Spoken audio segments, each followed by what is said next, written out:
Hello and welcome back inside the Parc Fermé for podcast number 784, the Spanish Grand Prix review. This is Todd. No, Todd, not now! AKA Negative Camber. Tonight, for your kind consideration, we're going to review the Spanish Grand Prix. You know how we do this. We watch one, then we talk about it. Then we watch one, then we talk about it. That's Come what on, we Todd. do. Seriously, Todd, stop yelling at Todd. Stop yelling at me. It's not my fault. All right, before covering the Spanish Grand Prix, of course, I have to introduce my co-host, and you know what that means. Wrecked from out of the wasteland. He's bad, he's beautiful, he's crazy. It's... Hello, everybody. This is Paul Charles, the International. How you doing, Paul? I'm good. How are you? I was doing expecting Barcelona. Oh, yeah. Barcelona! There we are. And he does it a little better than me. Just a smidge. Just a better than me. smidge, yeah. Yeah. Freddie was pretty good at that singing He's thing. pretty good at that singing, strutting around thing, too. He was. Yeah. I remember in the 80s, when I was a very young lad, somebody gave me tickets, and it was a Play the Game tour, I think. Yeah. And somebody gave me tickets, and they were like, awesome tickets, like fourth row, you know? You didn't turn him down, did you? No.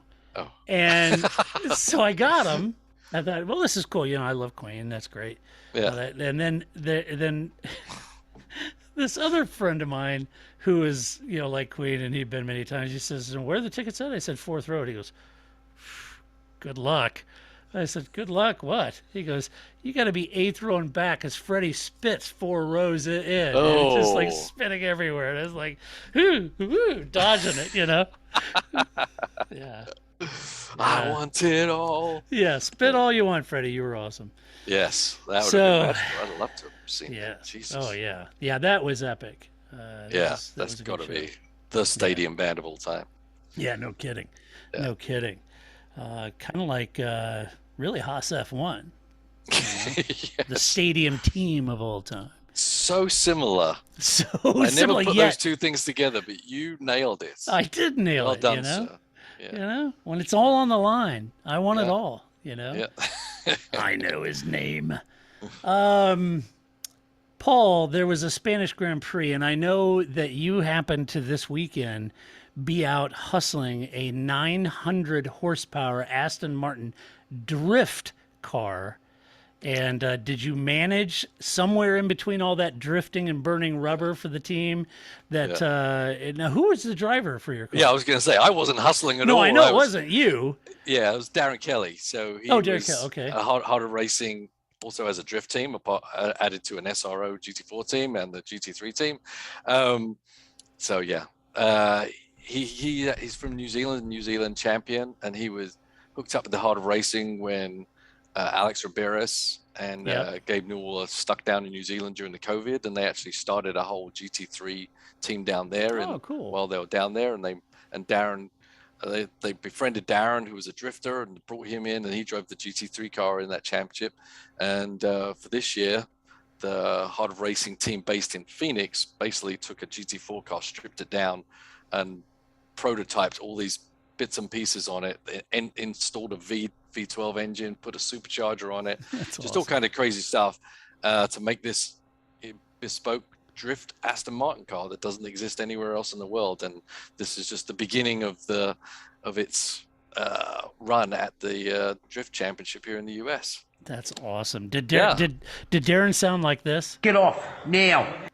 Very much so, especially when that guy spun in front of him and he couldn't avoid him. But yes, Yeah, I thought maybe he did. get these Well, tires off now.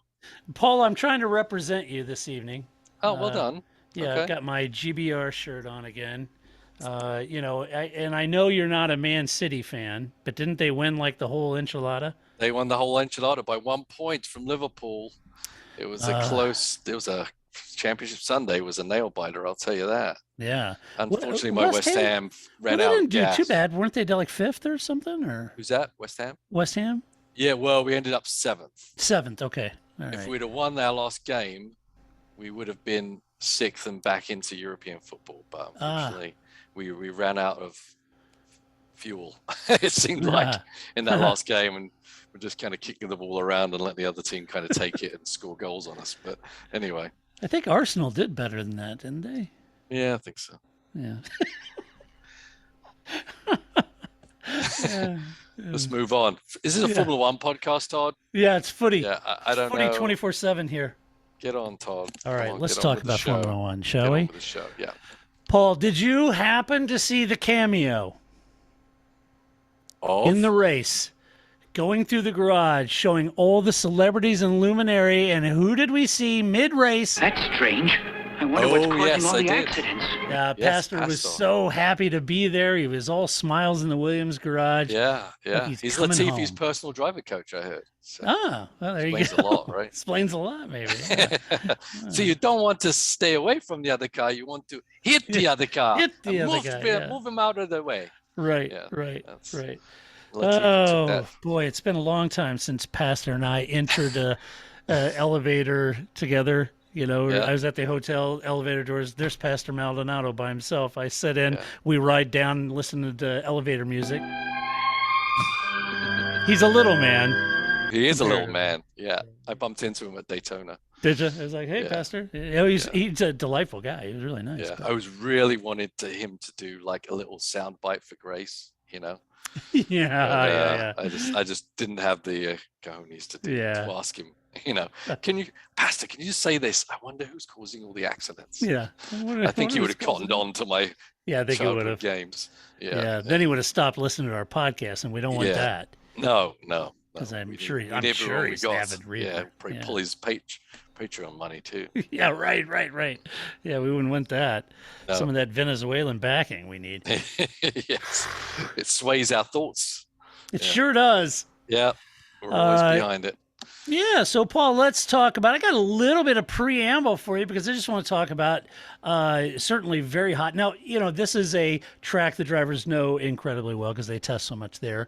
They know it inside out, upside down. But it was hot, and this track is hard on tires, and it's got a lot of those long, medium speed corners that just kind of torture the tire. So Pirelli brought the hardest compounds on offer, C1, 2, and 3. And then you couple that with 90 degree or 85 degree ambient and 116 or whatever was track temperature.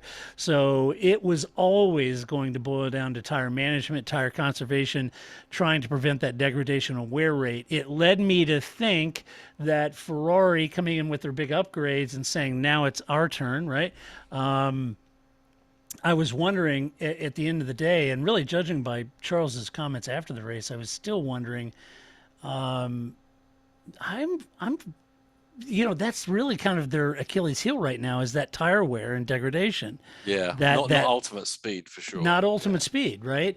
But it kind of looked like maybe they got on top of some of that. I don't know. But also, Paul, this track traditionally delivers us some incredibly fun processional racing. And this weekend, the big question was, will these new car regulations, you know, prompt maybe more exciting races? I would say, you know, on the balance of one race, it may have. Yeah, maybe. Maybe. But I think we found out that when Max had his DRS issue, they hadn't fixed everything. Yeah, right. Right. I mean, he really, you know, was trying his hardest, and until he got around his DRS fix, he was kind of stuck quite a bit, you know. Right. And it made me think, you know, are we producing now drivers who drive to a DRS rule, which is I just have to get close enough. Exactly. Right. I just have to get within a second, and then I'll let the DRS speak for itself. And when that goes away, are they going to have to all of a sudden relearn or learn for the first time how to actually make a pass? Now, I'm not having to go at Max because I think, you know, if there's anyone that's going to make it work without DRS, it would be Max. And he tried, and a few times he actually made it work even in non-DRS zones. But it was just a food for thought that even though the cars can run a little bit closer, the series is still reliant on a DRS situation to allow certain passes to happen. Yeah, and we've talked about that on past podcasts where, you know, that it does start to lend itself, and this is really in the previous iterations of the cars, where the races just boil down to the driver just waiting for DRS zones, you know, and Right. there was no. I understand why And if I was a driver in the car, I would do the very same thing. So I'm not like you. I'm not having to go at the drivers. It's just the way that Right. it pans out. But what it does do is deprive us of some of those great battles that we saw, like Hakkinen passing Schumacher down Kemmel Straight, right? Right. You know, the one that everybody is like Gilles Villeneuve and Peroni. But yeah, I agree with you. I just wonder if we're leaving something on the table there in Yeah. Formula One. And yeah, and even in the design of the cars, Mm. they're designed to get close enough and then rely also, but Yeah, if right. you had to go into a race knowing DRS wasn't an option, you would probably have to put more downforce on so your car could actually follow and dice when it does have, a significant advantage from either tire wear or compound or just chassis, so Right. I thought it was enlightening. I was fine watching the battles and watching Max do his thing to try and make it work somehow without it. I thought that was great. I thought it was interesting, but it's probably not what people are used to seeing nowadays or for the past 10 years really. I don't know how long DRS has been around, but Too long? yeah. I mean, we were happy to watch sometimes professional races where maybe there was one opportunity for a pass and you force someone into a mistake, and that was like, wow, that was great, seeing that duel between two people. We kind of take away the long time duels with DRS. So I don't know. So they haven't solved all the issues. Barcelona, although Barcelona is probably a very bad track, not to have DRS, it wouldn't be the first choice to eliminate it. Somewhere like Monza or somewhere like that would be, just because of those long sustained corners. You're in the air of the car in front in a corner for a very long time, sustained amount of time throughout a lap. So probably one of the most difficult tracks to actually follow. Yeah, exactly. Yeah, so we had drama, we had some heartache. We laughed, some we cried. excitement. We laughed, we cried. We had some hints and innuendos, Paul, and allegations over a green Red Bull. Right. So the FIA, so Aston Martin came with all their new upgrades, and it's just weird that there was an uncanny resemblance to their upgrades to the Red Bull, almost, precisely looking like a Red Bull. Wouldn't be the first time this team has done that. No, it wouldn't be, because the pink Mercedes, right? But they said, yeah, this is basically a green Red Bull, and Red Bull took note of course. The FIA said they did a investigation, and were convinced that Aston Martin had not just reverse engineered or copied Red Bull's car. Red Bull, not so sure about that. They're going to continue investigating the situation because they recently had some employees leave Red Bull that joined Aston Martin, and the implication there, folks, is I wonder if some of our intellectual property made it over there. Just depends how recent, right? We know these rule changes. I mean, the build of a car, the design of a car is a very long process. It's not like someone could have gone there 3 weeks ago and okay, take the side pods off and put these on and go. Right. It's just not possible. But it doesn't mean if someone knew that was in the works, they couldn't go to Kinko's and make a couple of copies and send them ahead of time. Right. Yeah, exactly. Not that they would ever do that. No team would ever do something like that. But I mean, I'm looking to you, Grace. I know what everyone's thinking. I know. Nice, Ron. So let's talk about the teams as they finish up front. Red Bull, Sergio Perez in P2, Max Verstappen P1. Max had a good start running behind Charles early on, but a tailwind into T4 sent him wide, dropping him down to fourth, where he tried to mount a recovery, but a dodgy DRS system kept him stuck behind George Russell, losing time to Leclerc. The undercut was powerful here, but unfortunately for Max, Mercedes read the tea leaves and boxed George at the same time Max boxed, so they covered that option. And this is basically, Paul, this is where the team makes their money, right? Mm-hmm. So here you are, you've had this off, he's down in fourth, he can't get around George, he goes to box, George boxes. So what do? The team made their money. They made a quick decision to move Max to a 3-stopper. That saw him march back through the field and reversed his misfortune into a win. with a DNF for Leclerc. And with that, he also took the Drivers' Championship lead, which was good. Now, he needed help twice to make that happen, and he got it in the form of Sergio Perez. But all things given, Paul, it seemed like late last year he was having DRS issues. Qualifying this weekend, couldn't make his final run because the DRS didn't work. Then overnight, they're working on the DRS right before the race. They're over there, sanding the sharp edges off of the DRS. Well, WD-40, damn it. Yeah, exactly. Putting some new aluminum in there, and I don't know what else they were trying to put in there. But I'm thinking, well, I mean, for crying out loud. Hi, Phil Swift here for Flex Seal. There's your answer. Put some Flex Seal on there and let's right. go. Yep. So I don't know what the deal is, and it's just Max's car, which leads me to believe. Look, a team like Red Bull knows how to make an actuator device and open a damn wing. They do it on Perez. It's got to be something that they're doing with DRS on Max's car that is advantageous enough to keep doing it, but very delicate in its nature. I don't understand exactly.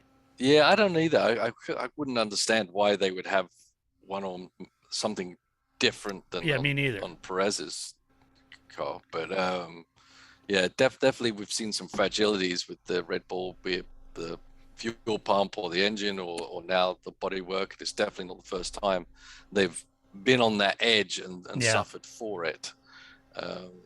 So yeah, I mean, definitely a device that is a necessity to be competitive in Formula One. So you can see Max's frustrations must have been at an all-time high at that point, especially when they're arguing back and forth.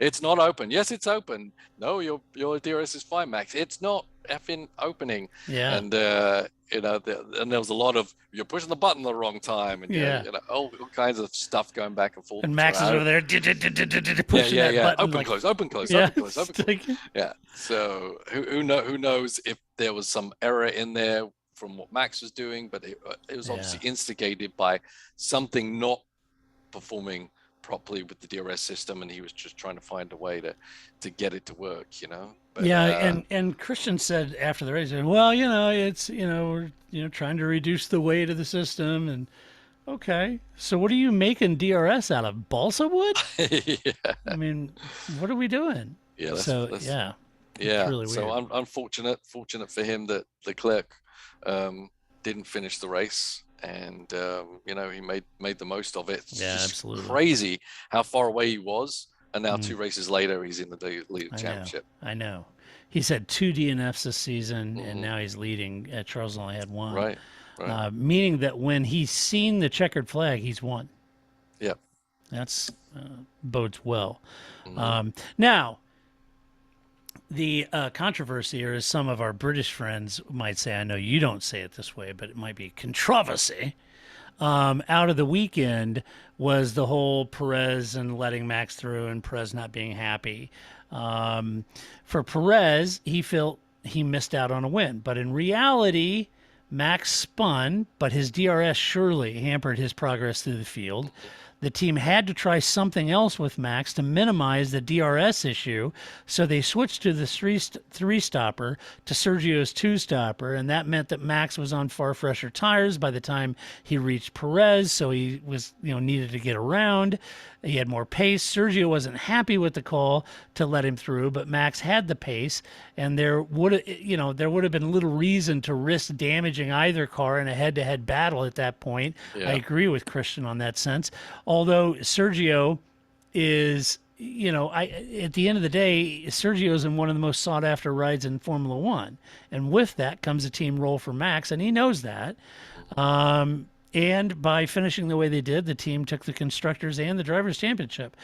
But it was interesting after the race. I mean, my gosh, after watching 8 years of Mercedes demanding that Bottas and any other teammate be the wingman to Lewis and calling team orders and orchestrating the results for Lewis and the team, the Sky Crew seemed absolutely nonplussed with Christian about those team orders. Do you think that's fair for Sergio? Or aren't you going to let him race? And it was like, why are you guys digging in so hard at this? You guys were like, Yeah. Are you you know, new to Formula One? yeah, you were totally fine with it for 8 years under Mercedes use, but Red Bull tells Sergio to let Max through because he's faster, and all of a sudden we've got a controversy on our hands.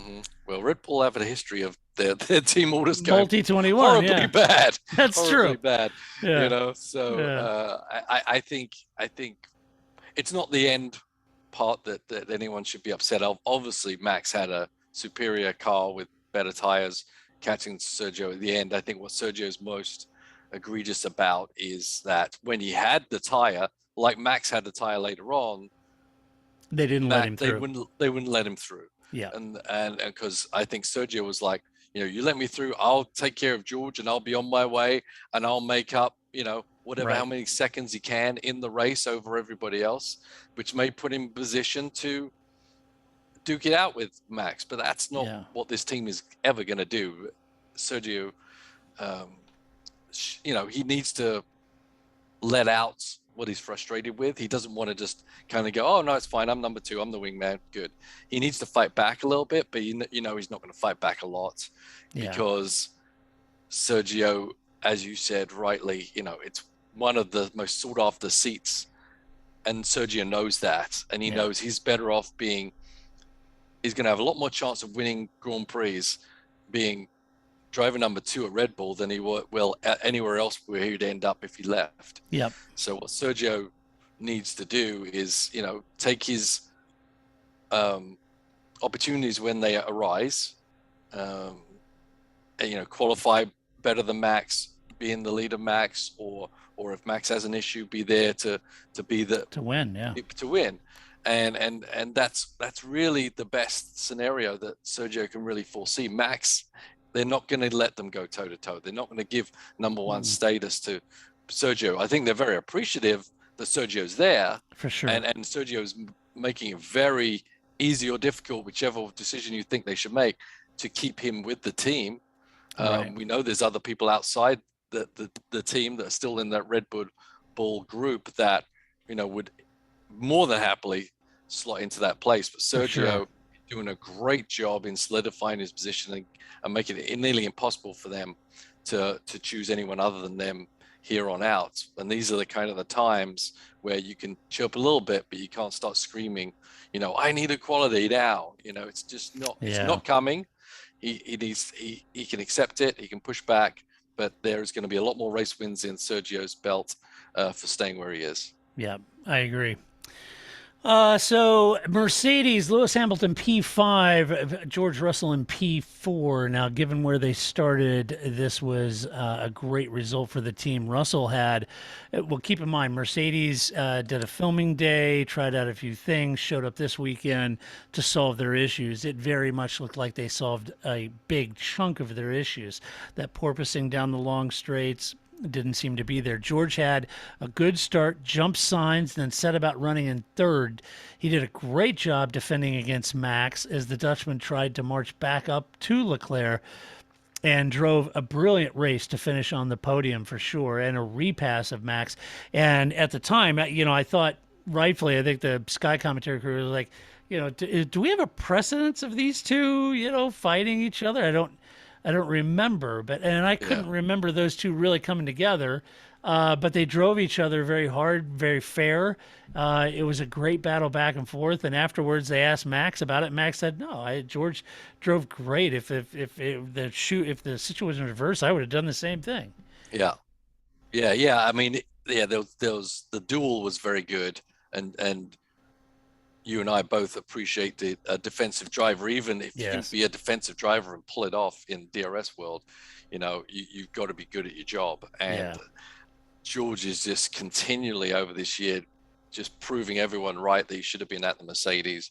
He's showing his racecraft, and there's no one worse you want to compete against having Max Verstappen behind you. If you can keep him behind you without him just kind of making you look like a mug, then you're doing a super solid job. And he did. He was moving the car around enough, maybe once, I think, maybe just a bit too reactive, but they didn't call it. But on the whole, he was moving his car enough, making it wide enough, not allowing Max to get a real good leg in, whereas some other people, they dive straight to the inside to block, and then you just drive on the outside. I don't know why they think that theory is ever going to work. You've got to hedge your bets on both sides of the car and make it difficult either way to really hold them back. But if you open the door for everyone and you block all the way to the inside of the track, then you basically open the barn door for the pursuing driver, I feel, and we saw that a few times as well. But yeah, solid job by George, taking advantage of the advances that the Mercedes have made. Pretty big. I'm still not convinced they've got rid of their issues.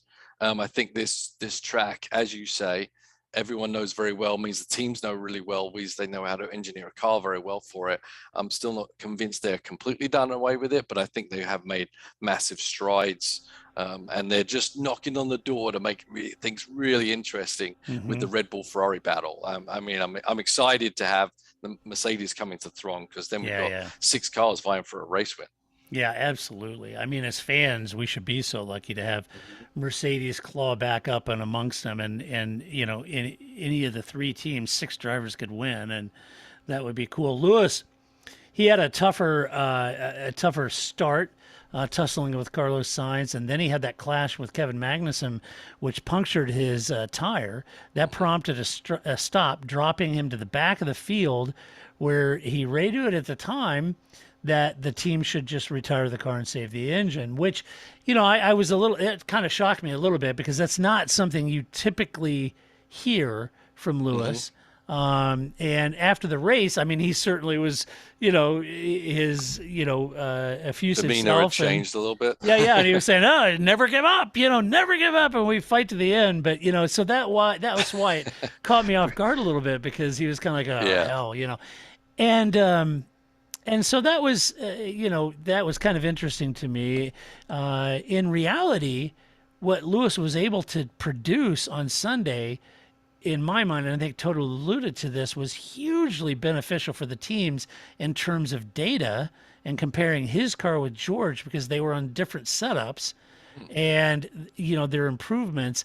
And, by staying in there and doing what Lewis does so well, he found his mojo and drove all the way back up to P4.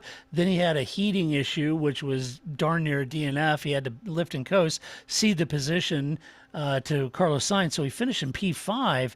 But what a brilliant drive back through. Many people saying, had he not had that issue with Magnussen, he definitely had the pace to win the race. Yeah, maybe he did. Yeah. Maybe he did. Yeah, you can't be too harsh on someone. I mean, that pretty devastating to be at the race, and we know how the season's been going so far, and you have an issue with another driver, and it puts you to the back. It seems pointless for a split second, and you verbalize that on the radio, but unfortunately, for them, millions and millions of people get to hear the replay of that. Yeah. I don't think Lewis was ever one to give up. I mean, why would you? If there's a safety car, Formula One, as we've seen over the past couple of years, Formula One races can turn on their ear very quickly. So I don't think he was ever really thinking about that. I think it was just like a very low point right after the event happened. I went back. I was going to go back and watch a bit more for the in-car on the Lewis Kevin Magnussen situation. I guess people were up in arms against Kevin, were they? I've heard some things about that, and I think it's more Lewis's fault, quite honestly. I mean, obviously Kevin had the opportunity to go around the outside, and I think absolutely 100% that Lewis wasn't holding tight to the inside for that very reason, to try and keep Kevin out of the way. And I think that contact was about putting your elbows out. And sometimes you put your elbows out and you're going to get whack 'em on the wall, and that's basically what happened between him and Kevin. So I don't think Kevin was responsible for that contact at all. I mean, Kevin's a hard charger too, and he's not going to give an inch either, and Lewis is pushing him out there to try and force him from having to go, and the contact happened. So racing incident from two hard drivers, honestly. Yeah, it's Yeah, I agree with you. And the stewards didn't do anything about it. They've kind of Yeah. felt it was a racing incident as well. But I Yeah. don't feel Lewis was hard done by the incident. It wasn't bad luck. It was a tactical choice by him that ended up in contact, and he had to pay for it. Yeah. But in the ensuing drive after that was phenomenal. Like, at a track where we saw passing was very difficult, but we didn't always see what Lewis was doing. But everything he was doing off the ball or out of sight must have been pretty phenomenal for him to keep working his way up through the standings. I Right. mean, just managing the tire, getting the most out of each tire stint. Just a great drive in the end. And unfortunately, he had to cede that position at the end also. Yeah, it was unfortunate. I was, when he had made that radio comment about retiring, it reminded me, I mean, when you've raced as many races as Lewis has, and something like that happens and you're at the back, you don't really know if your car is solved or cured or not. And you're kind of like, oh, hell, I got 66 laps of this. Yeah, around Barcelona. I don't need any more laps around Barcelona. And it reminded me, do you remember when Fernando was at McLaren and something would go on and he's running the back and he would just park the car? Yeah. He would say there was something wrong with it, and there was nothing wrong with the car. And he's just, I'm done. Just done with this day. I'm not gonna drive around in circles for 66 laps. I'm done. Yeah. And it reminded me of Fernando in that sense. And I was wondering if Lewis hasn't reached that point in his career. He's like, oh, hell, I'm not going to trundle around in the back of this grid, 66 laps and 90-degree heat. Just retire the car. Finish right behind Latifi. Yeah, right. But the team were spot on. They said, we think it's a P8, maybe better, and it was. Mm-hmm. And to Lewis's credit, I mean, he put his head down and drove a champion's drive back through the field. And as you were talking about, just being able to compare the cars, it's so important to get mileage when you can't test. And that even if he was going to finish last, and something was wrong, coming in and out and fight, they need these jumps in performance. So more reasons to just stay out there and put some laps in. Yeah, for sure. They want to test those upgrades, And I think what Mercedes may have solved in their straight line porpoising, because it didn't look like they were suffering from that, they may have sort of shifted that a little bit. But I think the gains are a couple things that I noticed. They seem good on their tires as far as wear rate and degradation. They seem much faster down the straights, i.e., Max couldn't get around George, and Lewis certainly had the pace coming back through the field, right? Yeah. So it seemed like they were faster down the straights, maybe a little slower in the medium speed corners, where, they were kind of the opposite before with all the problems. But I would say, it would suggest anyway that they are quite a bit better overall. That bodes well for Mercedes. It was good to see them back in the hunt. And, I feel like at that point, I don't think they're quite there where they're going to come out in the next race or two and have that 4/10, 8/10 domination over the rest of the field like they've enjoyed, for in the past. But I do feel like that may get them in there squarely and best of the rest. But let's see how they do in the streets of Monaco. Yep, Monaco's, we may not even know till after Monaco, Until right? after Monaco, It's a bit of an anomaly, Monaco. It is. So, but we will at least see if it's making good downforce and a good handling car at this point. There's going to be no porpoising at Monaco. Anyway. Yeah, right. Let's talk about Ferrari. Charles Leclerc, DNF. Carlos Sainz, P4. Charles had a good start. Had the race in hand, pulling enough of a gap to pit later than Max, Sergio, and George. But just when it looked like he would, settle in for a win, his engine lost power. I believe it was MGUH turbo related. You could hear that whine. And as the team brought their upgrades, this was really unfortunate because they brought those upgrades to cure some of the ills. And one of those was that tire wear degradation I mentioned. And it did seem like it was possibly a lot better. It may have been a good result. Even Charles got out after the race. Didn't quite seem as down as one might expect experiencing a DNF, and said, well, look, this happens. It's Formula One. Yep, reliability is important, but I do think he felt very positive about the upgrades and the tire wear. And he was in that car long enough to feel the degradation, if there was any, to feel how that car was. And the changes they made from Friday to Saturday were interesting in car setup. I think the car looked a little more oversteery, maybe a little bit during the race. I think maybe that didn't help Carlos. And I think maybe that changed things. But, Carlos had that bad start, lost 2 places. But the day was really compounded by, that stiff tailwind into turn 4 that caught him and Max out. That spun him. Just the win, unlike Carlos. Max. It's just the win. Hashtag just the win.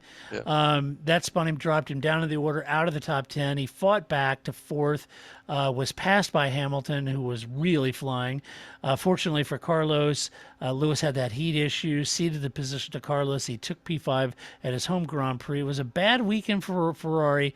But like I said, nobody in the Ferrari camp, including Charles, really seemed like it was quite as bad as it was in losing the championship, both championship leads. I kind of, for some reason, it just tells me they feel really good about their upgrades. I don't know. Yeah, no, it was surprising how positive they were, really. I mean, Yeah. because there's obviously a lot of negatives come out with reliability woes. Yeah. And yeah, it's great if you get the car sorted out. We know that Red Bull seem to have that edge over a race distance. And that's what Ferrari have been chasing, and maybe they did get their head around that. Certainly, Charles is in full control of this Grand Prix. Yeah. And that's a nice place to be. And Max couldn't have done anything about it, I don't believe, at all. If everything had just kind of gone according to plan, unfortunately it didn't. But so Ferrari need to put a cap on reliability issues. Because even if your car's great, if it doesn't finish races, it's not scoring points. So they shouldn't be too smug or happy about it. They should be, yes, they made gains and they've got a pretty darn good race car to go around with, but they need to keep their eye back on that reliability ball. With Carlos, boy, gut wrenching, right? You see that happen, and how could it not go any worse for Carlos this year? He's really. Being compared to Charles, who's, waltzing away with Grand Prix when he has half a chance. And Carlos is not, I think every Grand Prix he's had a mistake, whether it be in practice, in qualifying, or in the race. So that's definitely something he needs to get rid of quickly. We saw the wind take Verstappen off. We saw it definitely take Sainz all the way off. Yeah. So, it's hard to define that as a mistake because you can't see wind, right? Yeah. You can't see the wind change. And if it just hits at the wrong place at the wrong time, it's nearly a car setup issue where their team didn't allocate enough for the fluctuations in grip level and wind changing at this track, which is notorious for. But I'm glad he didn't make impacts. I'm glad he got to carry on. He did get a decent finish, but it's still not enough for Carlos Sainz to need to do when he's in a car that's clearly would have won the Grand Prix. He still should have marched a little further forward. He still needs to, have mistake-free weekends. Very important. I wonder, Paul, if when they made those setup changes overnight and made it a little more bite in the front end and a little more, oversteer in the back, and then you get a tailwind with that. I don't know if that caught him out, but I mean, obviously something was adjusted and something didn't go right. So they definitely need to analyze that. It is tough with cars that you're not designing a car to work in zero wind on a flat surface with no camber. Things change from lap to lap. The dynamics of the track change. It gets dustier or it gets cleaner, or the wind picks up, or it gets damp. There's all kinds of different parameters you need to account for when you set up a car for a race, which is why it's different from a qualifying setup. It's a race setup. I know we've got that kind of different now, but you need to have that little envelope so the car can work within a certain parameters, whether it's following a car, whether it's leading a car. So they need to go back, analyze why they got it so wrong that when the wind did go in the wrong direction, that it like stepped out on Carlos so much they probably just pushed the envelope just a little too thin there. Yeah. Alfa Romeo, Valtteri Bottas, P6, Joe Guan Yu, DNF. Bottas lost a spot to Schumacher, but soon gained that back. At one point, Paul running in third. Eventually, once things sorted themselves out in front of him, he looked set to take fourth. But unfortunately, the team had him on a two-stopper. Not the fastest. As it turns out, the three-stopper was the way to go. So the two-stopper was basically to blame for leaving him basically a sitting duck for both Sainz and Hamilton late in the race, and that meant he finished P6. But that's still a great points haul, and you can't overlook the job that Valtteri's doing so far in aggregate for the season. I mean, consistent points, running in amongst them, at the sharp end of the grid in an Alfa Romeo. This team has to be very happy with what Valtteri is doing, and I think Valtteri is very happy, so much so that he's, sending pictures of his butt around the world, so that, you got to be happy to do something like that. You got to be happy about that. Yeah. It's quite a turnaround for Alfa Romeo. Previous seasons, we've seen them up and down a little bit, but it's never been that high up. Yeah, right. It's like if Kimi could get it in the top 10, we're like, wow, Alfa Romeo had a great day today. But now Valtteri's making a significant difference. I don't know if it's his driving has been elevated, since being the wingman for so long. It's like a breath of fresh air, whether he's brought a lot of things he learned at Mercedes and helping that team transform the car. There's no doubt the car is better because, you've got a rookie guy alongside you in the garage, and he's been fairly decent too. He has. So the car's good, but Bottas is really impressing me with how he's turned his head and his demeanor and basically his speed on the track. I mean, you wouldn't have thought Alfa Romeo being sniffing anywhere close to where they are right now. No. And he's, as you said, he's doing it week after week. Yeah, he's doing it consistently. Yeah, you mentioned, Joe, he had his second retirement of the season in a row. It's 2 in a row. Missed opportunity for Tool point scoring opportunity there. Some concern over that. Charles had that issue with his Ferrari engine. Alfa Romeo has a Ferrari engine. Mattia was asked about that. He didn't feel like the two issues were related at all. But yeah, it's unfortunate because I feel like if Joe would have stayed in the race, I mean, I kind of feel like he would have been thereabouts for the points, given the pace of that Alfa Romeo and certainly what Valtteri showed us. So, unfortunate race for him. Yeah.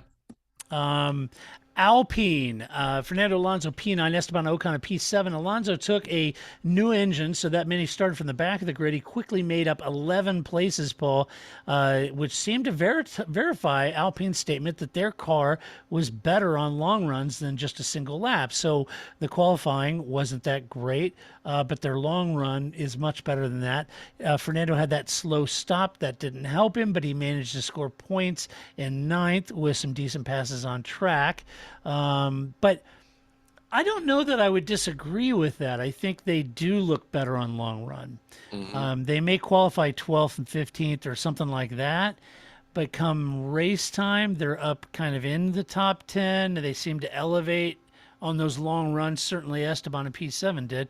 So I kind of agree with that. I think that slow stop didn't help Alonso. And maybe the strategy wasn't, completely on point, but still a decent race for him. Yeah, he was up for it though. He was. Interview for the race. He was like, I'm starting the back. I got nothing to give it hell. Lose. I'm going to give it hell, and there's nothing. No one would rather watch someone give it hell than Alonso. And Ocon does a great job too, and that car can be it definitely looked like it was very maneuverable on older tires through the switchbacks, etc. It looked some significant advantages over the rest of its mid-pack rivals, which obviously enabled Alonso to make all those gains he did, because he literally started rock bottom and made it into the points, and you can't do that with a mediocre car at all. Yeah, Esteban said the car was running really well on the first stint for him. I mean, there wasn't much more they could have got out of both cars in the points, but it's a good result for the team. Nothing but good results because that's what they need. They started 12th and last and finished up 7th and 9th, so good result. It's good. It's good. It is good. Now, if you're Alan Permain, maybe Not good enough, damn it! Not good enough! not good enough. He didn't like that pit stop. I saw him over there head shaking. Don't blame him. Yeah. All right, let's talk about McLaren. Nice run. You had Lando Norris P8, Daniel Ricciardo P12. I'm not sure, Paul. I'm almost to that point now in my fandom, but I'm really not sure what's going on with Dan. Yeah. He started higher than Lando, who, by the way, was running fever, completely ill, sick, feeling incredibly poorly with tonsillitis, as it turns out. He played hurt, crawled into that car, did 66 laps, and put that McLaren P8 and in the points. And yet Dan started higher than him and dropped down to 12th, dropped like a stone to the back. Dan said he had no grip on his three-stopper. He said he had 4 chances to get the grip and the right tires. None of it worked for him. In the end, both Dan and Lando, in 22, Paul, they both started with the same damn car. Same handling, same characteristics, same aero. It wasn't like, this car's been designed around Lando. It's not. They start with the same car, and I'm not sure what's going on with Dan and why he's finding it so difficult now.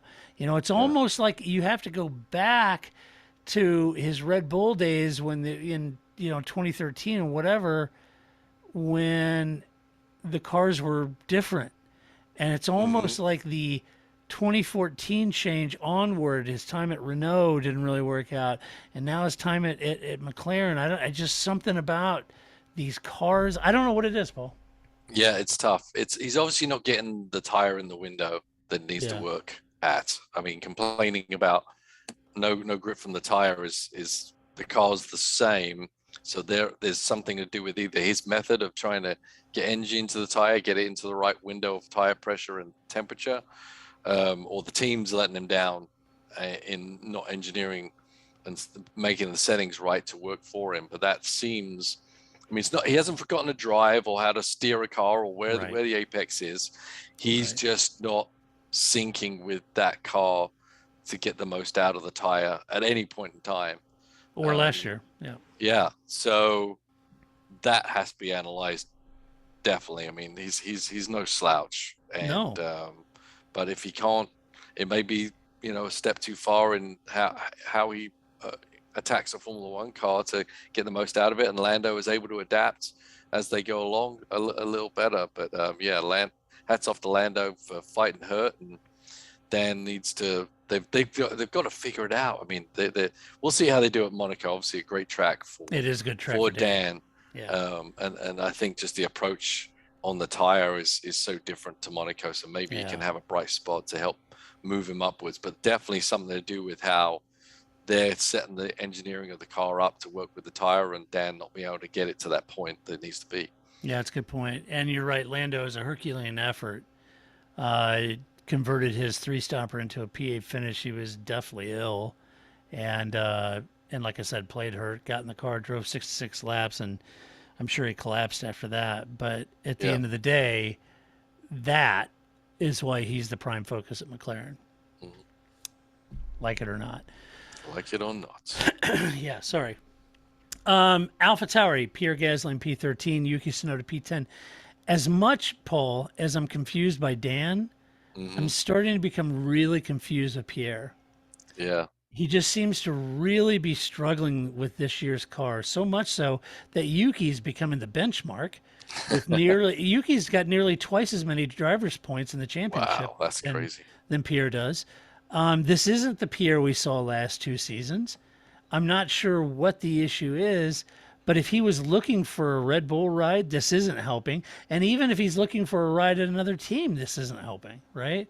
And so I'm a little bit concerned with what's going on with Pierre. And to be honest, because I think he's incredibly talented, and we saw that the last 2 seasons. It's just like this year, it's not clicking. Yeah. Maybe, see, it is similar to what Dan's having. Yeah. And maybe, we obviously the rule change with the new wheel tire combination, etc. Maybe is something that neither of these guys can get into. I think they will solve it. But hats off to Yuki for keeping it on the road and getting some points. But ultimately, I think Gasly is a better driver. Just got to figure out getting around these new tire sort of engineering with the new cars. I Yeah, I guess. agree. Yeah, and Yuki, he had the bit between his teeth. He was running up front in the points, decent moves, defense, and that's good because he needs that consistency in results, and he's starting to get them, which is good for his future in Formula One. So good drive into P10 for a point. Aston Martin, Lance Stroll P15, Sebastian Vettel P11. Aston Martin, if they did copy the Red Bull's arrow, it must have not been a great copy because they failed to score points in Spain. And yes, Red Bull are pursuing the situation regarding the former employees who left to join Aston Martin. So watch this space. To be fair to the new design, though, Lance was spun by Gasly, and that left a lot of work to do in order to get anywhere near the points. So he did have that issue. And Sebastian, he was on a two-stopper. That turned out not to be the best strategy. So he was a bit of a sitting duck later in the race as well. It's unfortunate. Didn't qualify that great. I'm sure that team was expecting a much better result with all the upgrades they brought, but unfortunately they didn't get it. Yeah, no, they didn't. It was a bit of a damp squib of a race for them. But when you have such a newness to a car, you've got to understand it too. It doesn't mean that they came out with a toad, pardon the pun, with the green, but they need to understand how to extract the performance that they've seen on the computers or on that carbon copy they got from Kinko's. Either way. Yeah. Hello, Adrian. Yeah, it's Mike Crack. Hey, how are you guys using that arrow to best effect? I'm just curious. Let's see. Haas F1, Mick Schumacher P14, Kevin Magnussen P17. Kevin had that clash with Hamilton on the opening lap, which the stewards felt was just a racing incident, and you verified, Paul. This dropped him to last, and he was the only driver to try the hard compound. Bugger. Maybe they got a discount or something. Yeah, which did not work.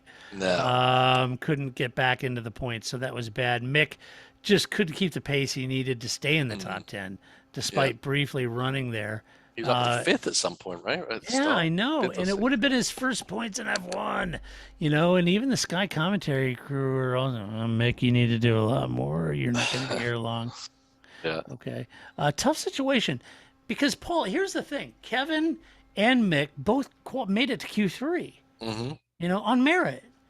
And so I'm not quite sure if they made adjustments to I understand Kevin's issue. He ran into it, but I'm not quite sure what happened to Mick because he was running there. And it could have been just strategy, but yeah, it's unfortunate. I was hoping Mick would get some points. Yeah, it's kind of like the anti-Alpine, right? Quick on a single lap, but on a stint, as you say, Mick just kind of fell back. I think they obviously screwed up Magnussen's strategy, but I think Mick was on too old a tire there at the end. Yeah. So they messed his strategy up too, and he wasn't able to fight anybody off. And he went back like three or four places in just 3 or 4 laps, it seemed. So he was there and then he wasn't. So I think he was better than the result shows. I do too. I think the strategy kind of put him back there in the end. He should have just glued himself in the back of Valtteri's car and just did whatever Valtteri did. Yeah. Williams, Alex Albon P18, Nicholas Latifi P16. The red hair didn't work this weekend for Alex. He made a comment after qualifying that his tires were immediately going off the boil and he had no grip on any compound. And that seemed to plague him on Sunday, too. He said he also had floor damage after his first stop. So not a good result. But meanwhile, Nicholas Latifi driving very much like a guy. He said he had a lot of degradation, but he drove very much like a guy who feels like his seat may be at risk. So he beat Alex this weekend. He had a good pass on Magnussen and arguably a slower car. So driving like a man who really wants to keep that seat. I guess. I don't know. Call it a meteoric drive. I mean, I don't know. No, I wouldn't see. 16th versus 18th. Yeah, right. I think the car was just not there for anybody, and I'm not sure. But But Yost was sure having fun with all the spraying of red hair and all that. So well, that is a distraction. It is a distraction. Don't worry about what's going on over here. Look over here. Yeah, right. Not a good weekend for Williams, which is unfortunate because they had Pastor there, and I'm sure they really wanted to show up for Pastor. But well, who wouldn't? You know? Yeah. I mean, they've got a long history. I mean, it should have been one of those things, but I don't understand what happened. I mean, it seemed like, I don't know, he had Alex running damn near in the points, and then this weekend it was pretty much, game over. So yeah, well, you don't get it right every weekend, and when the midfield is as tough as it is, you have a little slip, and that's exactly where you end up, right at the back. Yeah, exactly. Bring the car back, Ben, please, Pastor. So you got that going. All right, let's give away some awards. The first award of the Grand Prix is always the move of the race. Woo! All right, Paul, move of the race. Who'd you have? I got Russell on Verstappen, the pass, then the repass. I mean, it's not just that one moment. It's kind of setting the stage for future battles, I think. Yeah, I agree. I had Max versus George, or George versus Max. That was a great move, a great counter move, great defensive. I had the same thing. All right, well, that means the next award is Donkey of the Race. We'll do it live. All right, Paul. I'm picking Ferrari. Ooh, that's hard. Wow, Ferrari. They're in control of that little power plant, and they're the only two cars that didn't finish the race had that little power plant on it, and one of them was your number one guy leading the race. I know. That was brutal. They can smile all they like. Yeah. It's an issue.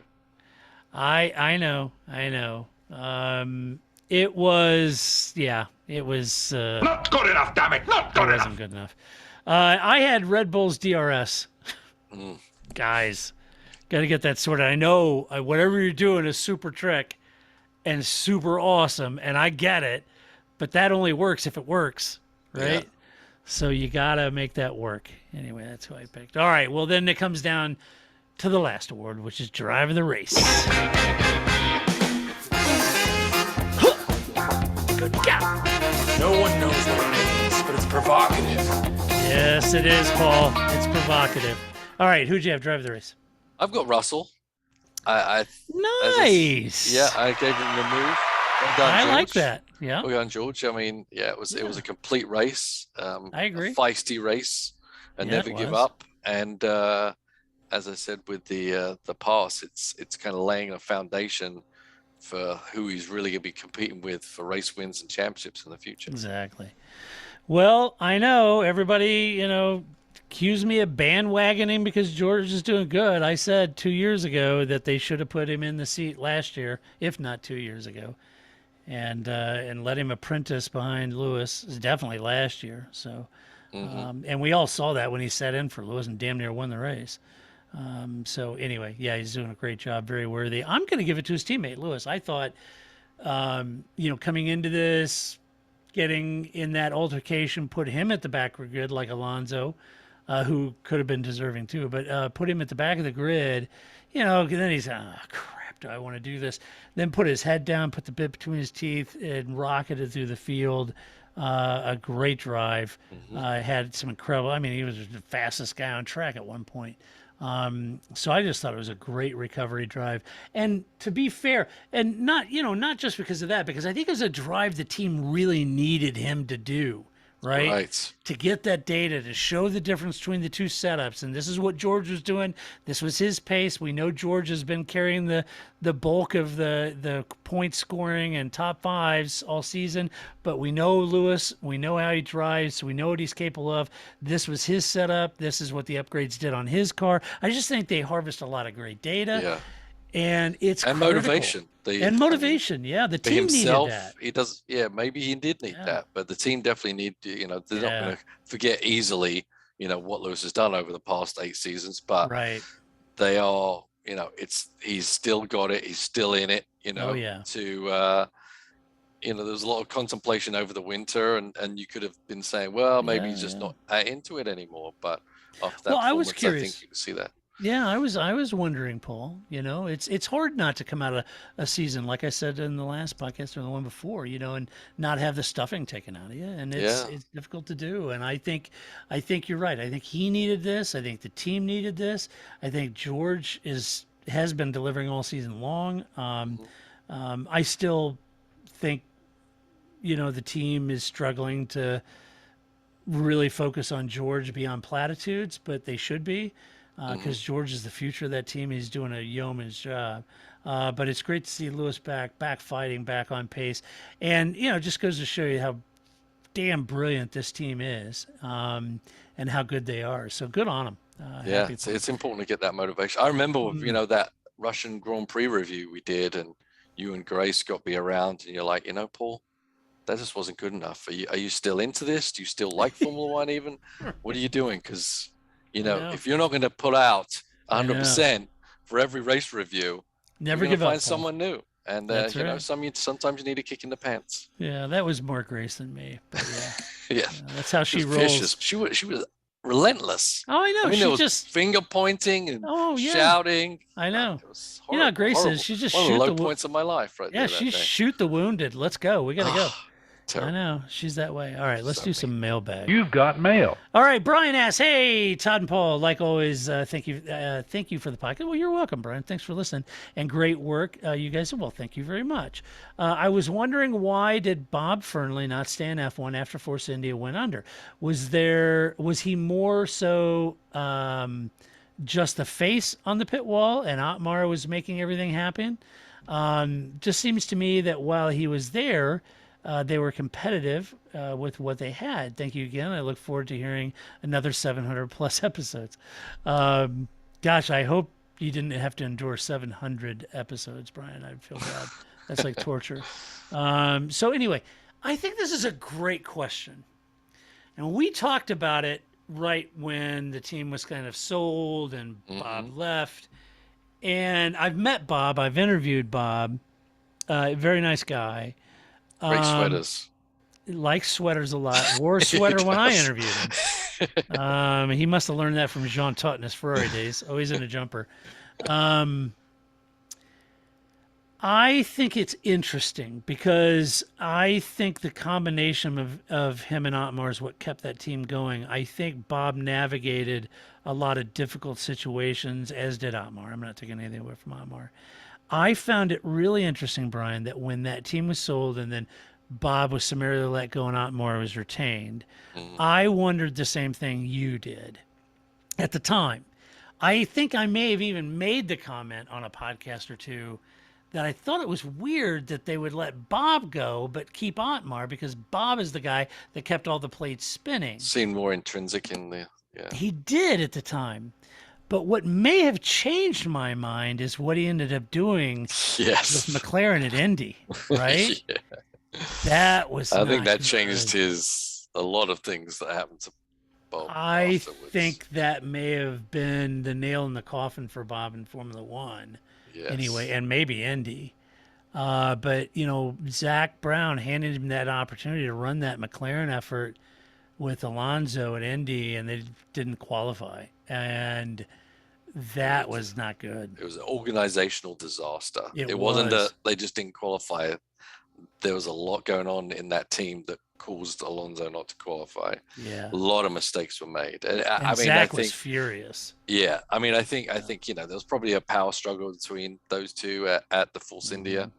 And one of them, probably negotiated the new buyout better than the other person, and said, well, he's got to go, I'll stay on, kind of thing. So I think that was just between him and Otmar, really, honestly. Yeah, I think so. Internally, whether, depending on, we don't know exactly what they did together on a day-to-day basis. We know Bob had a lot of experience. Yeah. But when he got to McLaren and made all those errors in building that team up and then trying to get their car in the Indy 500, that put a nail in the coffin and changed everyone's perspective and thought. What I agree. Fernley is responsible for and what he's good and not good at. I mean, we haven't heard of him since. No, Well, we haven't. honestly. Ever since that happened, he's been out. I haven't heard of.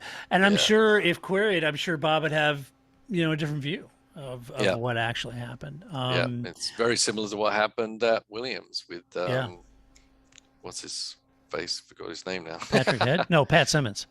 No, not Pat Simmons. Oh no, what's his face? Patty Lowe. Yeah, Paddy Lowe. Very Yeah, right. similar. You Yeah. know, it's kind of like some people they're built as engineers, like Paddy Lowe was. He was part of designing active suspension. You get moved up and up and up, and now you're no longer an engineer. You're a manager of engineers, or you're a manager of very different jobs.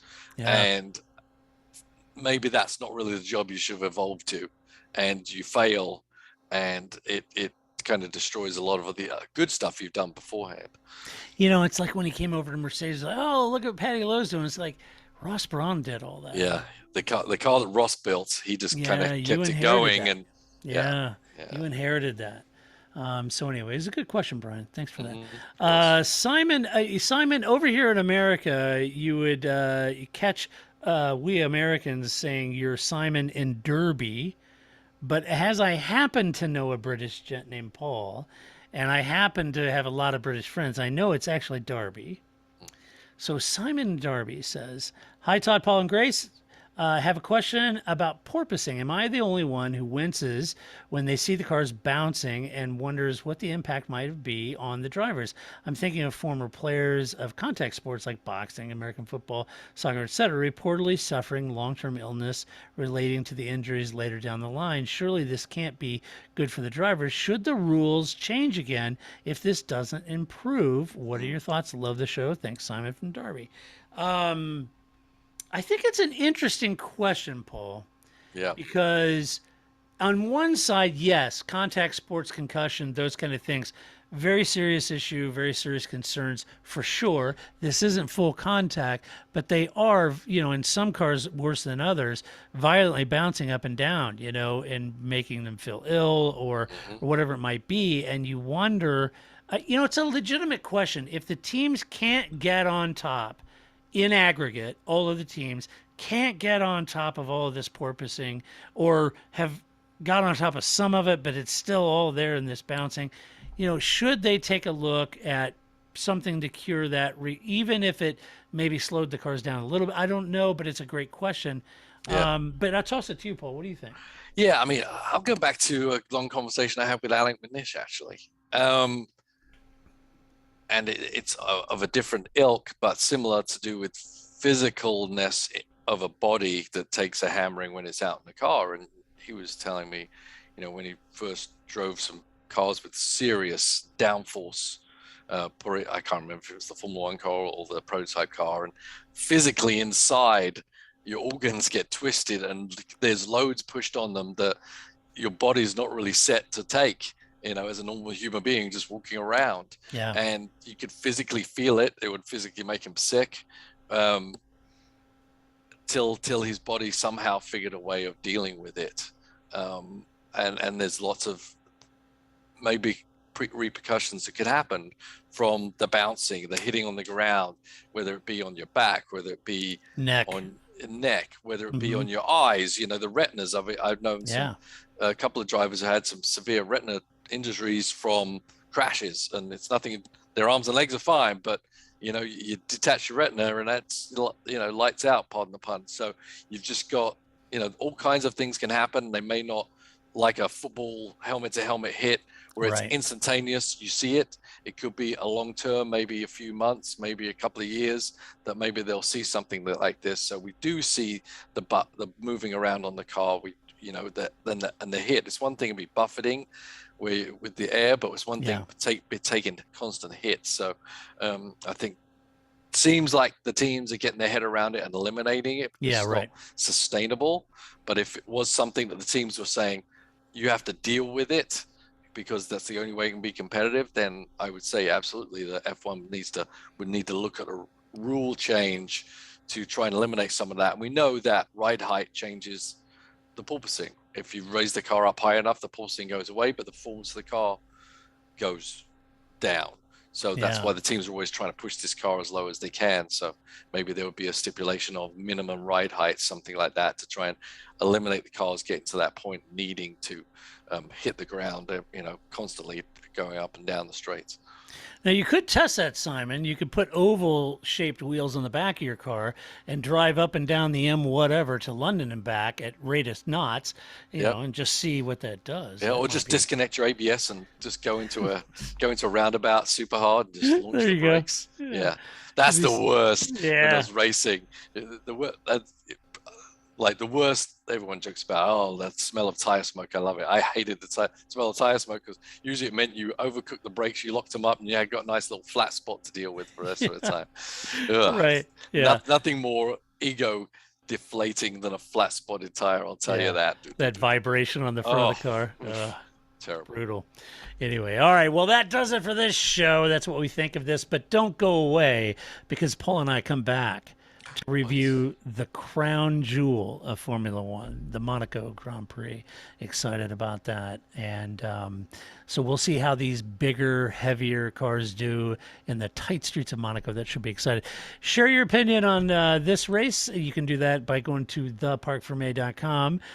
Just do it with decorum and civility, as always. No personal attacks. If you like this podcast, you can go over to iTunes, give us some love, give us a good rating over there. Share it with a friend. Tell them about it. Don't hoard it. And, that would be good. Were you going to say something, Paul? No, I was just saying, say hi to a friend. And say hi to a friend. introduce them to Exactly. the podcast. I Hi, like this the is visual. This is a podcast. It's a gift for you. Paul says, here, I give you the gift. These two droids. Both are hardworking. That would serve you well. I know you're a Star Wars nut, Paul. I am. You know what I'm talking about. Yes, I do. Yeah. So anyway, and a huge thank you to our Patreon supporters. And we've been losing some lately, and a few of you have stepped up, and I'm very grateful for that. So thank you so much for doing that, because we would not and could not do this podcast if it wasn't for you, the Patreon supporters. So thank you so much for doing that. And so next week, Paul, we'll be back to talk about Monaco, as you might call it. You want to make any prediction? I can't make a prediction. I mean, I think Ferrari can be a Ferrari one too. Yeah. I but think Ferrari, that single lap pace, man. And that's qualifying's everything, and they've had the upper hand in qualifying this year. So, and how cool would it be for Charles to win his home Grand Prix? Oh yeah, especially seeing how the lows he had. Was it last year or the year before when he was going to be at the front and then he hit the wall? Painful. Brutal. Yeah. And the gearbox broke. Yes, brutal. Anyway, we'll be back next week to do it all over again. Until that time, this is Todd, a.k.a. Negative Camber, saying so long. That's it, man. Game over, man. It's game over.